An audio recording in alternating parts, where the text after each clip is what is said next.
आज के इस वीडियो लेक्चर में हम जिस टॉपिक को पढ़ेंगे वो है single particle in A three dimensional box. और फिर हम इससे pressure of an ideal gas को के बारे में एक्सप्रेशन जो है वो ड्राइव करेंगे।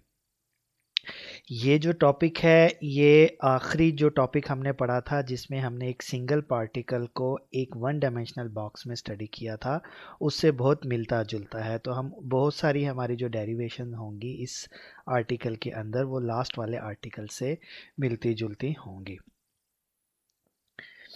अब हमने चूँकि सिंगल पार्टिकल एक थ्री डायमेंशनल बॉक्स में कंसीडर करना है तो फिर हम एक थ्री डायमेंशनल बॉक्स लेंगे। लेट्स सपोज कि ये हमारे पास एक थ्री डायमेंशनल बॉक्स है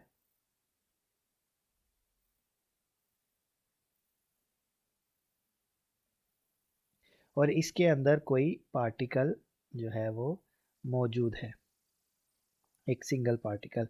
अब इस थ्री डायमेंशनल बॉक्स की जो डायमेंशंस हैं हमारे पास यानी एक्स वाई और इसी तरह जो जी डायमेंशन होगी यानी एक्स वाई और जी डायमेंशन, इसमें जो उसकी लेंथ है साइड की वो कैपिटल एल है। तो अब जो बाउंड्री कंडीशंस होंगी यहाँ पर हमारे पास वो ज़ीरो से एल के दरमियान होंगी, सेम बाउंड्री कंडीशंस होंगी।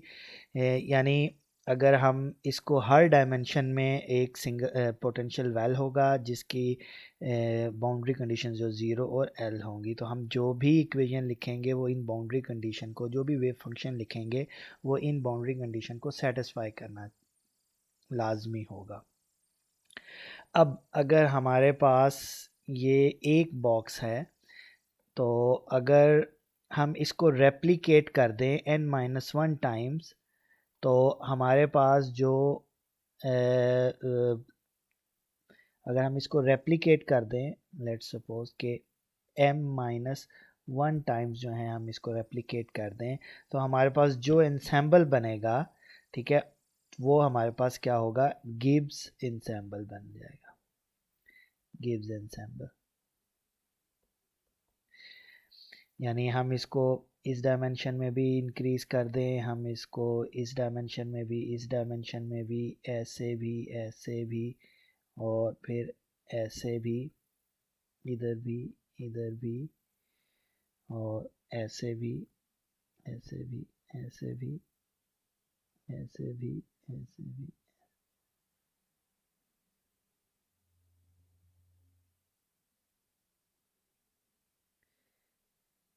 तो ये हमारे पास जो इस तरह इंसेंबल बनेगा, यानी ये हम इसको रेप्लिकेट कर देंगे m-1 टाइम्स तो हमारे पास जो इंसेंबल बनेगा, जो इसके साथ एडजेसेंट इसके साथ जो सिस्टम होंगे वो m-1 होंगे। तो ये system plus this m-1 system ये मिलकर कोई एक इंसेंबल बनाएंगे जिसके अंदर कोई m सिस्टम है।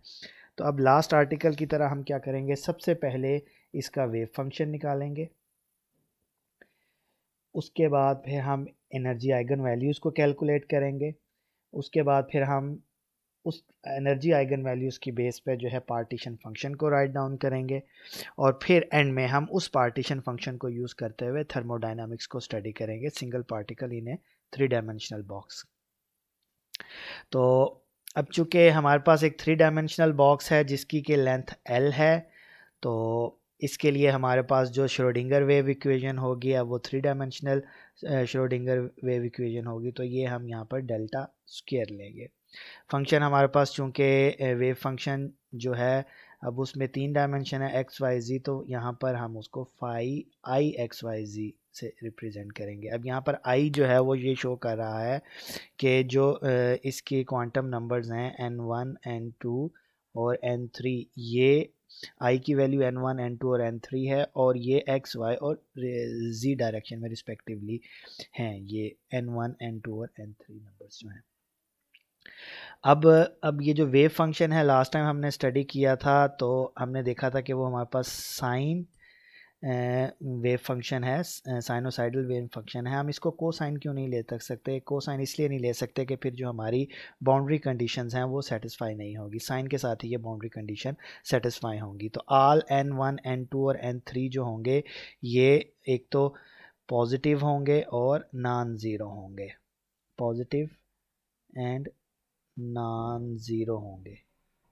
ये हमारे पास, अगर मैं एनर्जी आइगन वैल्यू कैलकुलेट करूं इस वेव फंक्शन के लिए तो वो मेरे पास ये आएगी। और अब इसमें ये पार्ट सेम है जो कि हमने लास्ट टाइम अल्फ़ा कहा था, और ये n1 n2 और n3 जो है ये उसके n की वैल्यूज़ हैं x डायरेक्शन में, y डायरेक्शन में और z डायरेक्शन में रिस्पेक्टिवली। अब अगर मैं पार्टीशन फंक्शन के लिए इसको ई, ये अल्फ़ा आ गया मेरे पास, अल्फ़ा जो है वो यहाँ पर H cut square pi square divided by 2l square M के इक्वल आएगा। और अगर मैं alpha over K B T ले लूँ जो कि मेरे पास गैमा आएगा, तो ये उसकी वैल्यू मेरे पास ये हो जाएगी। मैं के बी टी से इसे डिवाइड कर दूंगा। तो अब मैं इसे अगर पार्टीशन फंक्शन के अंदर पुट करूं, जो कि पार्टीशन फंक्शन की जनरल जो हमारे पास है एक्सप्रेशन, वो ये है sigma I N is equal to, क्योंकि हमने यहाँ पर n लिया हुआ है तो ये मैं n is equal to n1, ये हो जाएगा मेरे पास n2 और ये 1 से, और ये फिर मेरे पास n3 जो है, ये मैं 3 डायमेंशंस के लिए हर एक के लिए अलग-अलग पार्टीशन फंक्शन, और पार्टीशन फंक्शन की वैल्यूज़ क्या होगी, माइनस ई आई over K B T.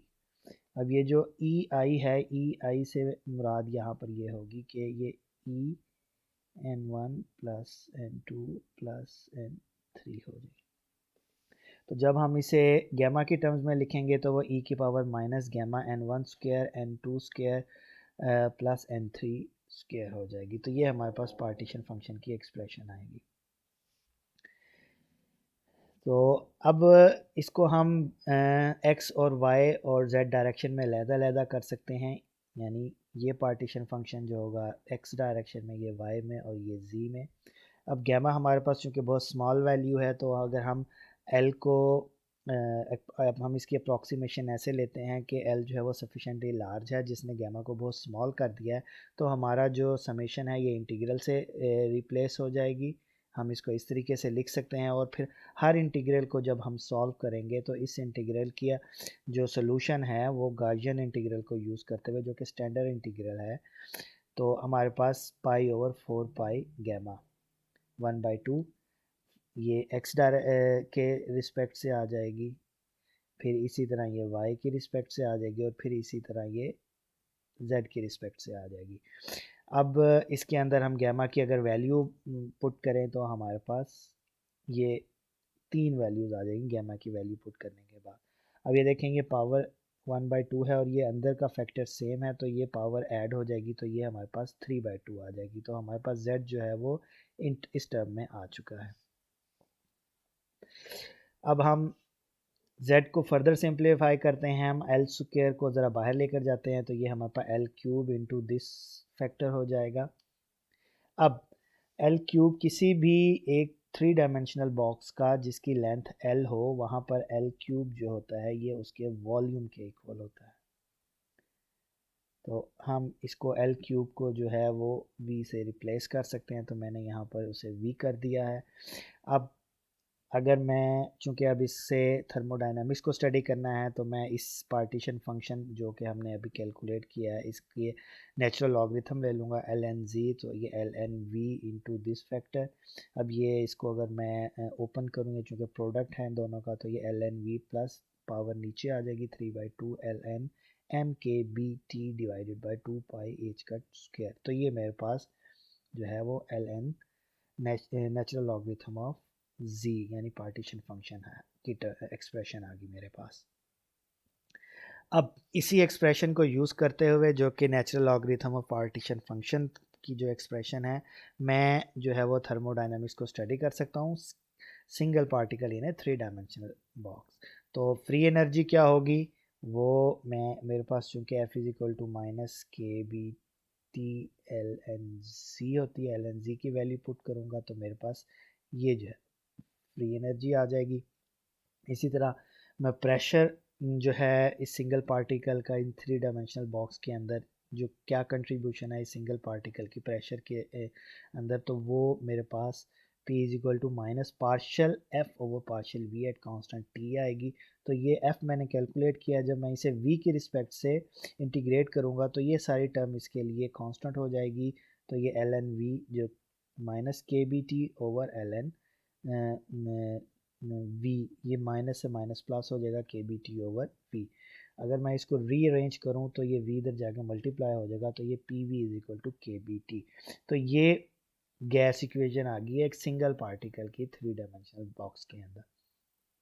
Entropy जो होगी वो minus partial F over partial T होती है, तो इसे अब मैं टेम्परेचर की रिस्पेक्ट से करूँगा तो ये कांस्टेंट हो जाएगा। इसका जब हम इंटीग्रेशन लेंगे तो वो 3 kb/2 के इक्वल आए, सॉरी वो एंट्रोपी की एक्सप्रेशन हमारे पास ये आएगी।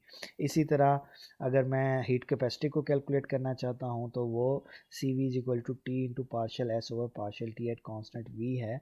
तो वो मेरे पास जब मैं इस एंट्रोपी को with respect to temperature again integrate करूँगा तो वो 3 इंटू के बी डिवाइडेड बाय 2 के इक्वल आएगी।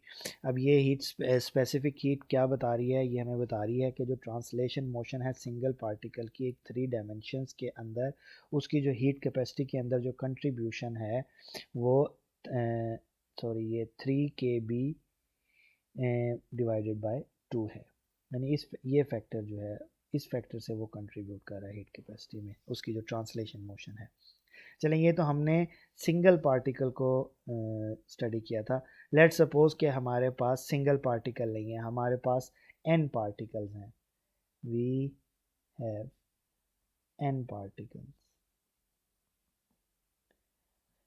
अब ये n पार्टिकल जो हैं ये नॉन इंटरेक्टिंग है, यानी आपस में ये इंटरेक्शन नहीं कर रहे हैं, हम ये सपोज कर रहे हैं नॉन इंटरेक्टिंग है। तो हमारे पास यही फार्मूला जो P इज इक्वल टू जो के बी टी ओवर वी आया था, अब n ये 1 पार्टिकल के लिए था तो n पार्टिकल के लिए क्या है, हम इसको n से मल्टीप्लाई कर देंगे तो ये हमारे पास प्रेशर का फार्मूला आ जाएगा। अब अगर मैं इसको रीअरेंज करूँगा तो मेरे पास पी वी जो है वो n के बी टी आ जाएगा। लेकिन अगर मेरे पास जो n की वैल्यू है वो एवोगैड्रोस नंबर के इक्वल आ जाए तो यहाँ पर मैं रिप्लेस कर दूंगा n को Na से, तो ये मेरे पास आइडियल गैस इक्वेशन आ चुकी है। आइडियल गैस इक्वेशन, अब आइडियल गैस इक्वेशन के अंदर जो पार्टिकल्स होते हैं गैस के वो नॉन इंटरेक्टिंग होते हैं, यानी वो आपस में उनकी इंटरेक्शन को हम इग्नोर करते हैं। तो ये जो हमने एक्सप्रेशन ड्राइव की है जो कि आइडियल गैस इक्वेशन की है, ये वैलिड होगी अगर हमारे पास एन ए एवोगैड्रोस नंबर के इक्वल जो पार्टिकल्स हैं किसी एक 3 डायमेंशनल बॉक्स के अंदर। इसी तरह जो एन पार्टिकल्स की हीट कैपेसिटी की कंट्रीब्यूशन जो होगी वो 3n के 3 kb बाय 2 थी फॉर 1 पार्टिकल। तो n के लिए क्या हो जाएगी, हम इसको n से मल्टीप्लाई कर देंगे। तो अगर हमारे पास n नॉन इंटरेक्टिंग पार्टिकल्स हों तो उसकी जो हीट कैपेसिटी होगी वो हमारे पास जो n पार्टिकल्स की होगी वो हमारे पास होगी 3n/2 के इक्वल। तो ये तो था हमारा आज का आर्टिकल जिससे हमने एक सिंगल पार्टिकल को एक 3 डायमेंशंस के अंदर कंसीडर किया, 3 डायमेंशनल बॉक्स के अंदर कंसीडर करके हमने उससे pressure of an ideal gas की एक्सप्रेशन जो है वो डिराइव कर ली है। तो अब यहाँ पर आप एक बात जहन में रखें कि मैंने फ्री एनर्जी और एंट्रोपी की एक्सप्रेशन को n से मल्टीप्लाई नहीं किया है, क्योंकि ये इतना सिंपल नहीं है कि प्रेशर और हीट कैपेसिटी की एक्सप्रेशन चूँकि कांस्टेंट की टर्म्स में हमारे पास आ रही थी के बी ओवर टी, अगर आप ये देखें, और इसी तरह ये 3 kb/2 के B T over V pressure की थी, ये 3 kb/2 जो है हीट कैपेसिटी की थी।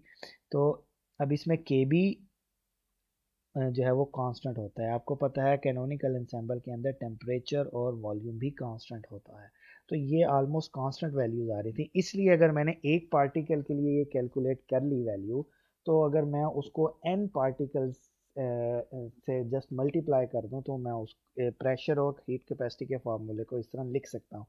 लेकिन मैं फ्री एनर्जी और एंट्रोपी के फार्मूले को n से डायरेक्ट मल्टीप्लाई नहीं कर सकता, क्योंकि ये इतना इजी नहीं है।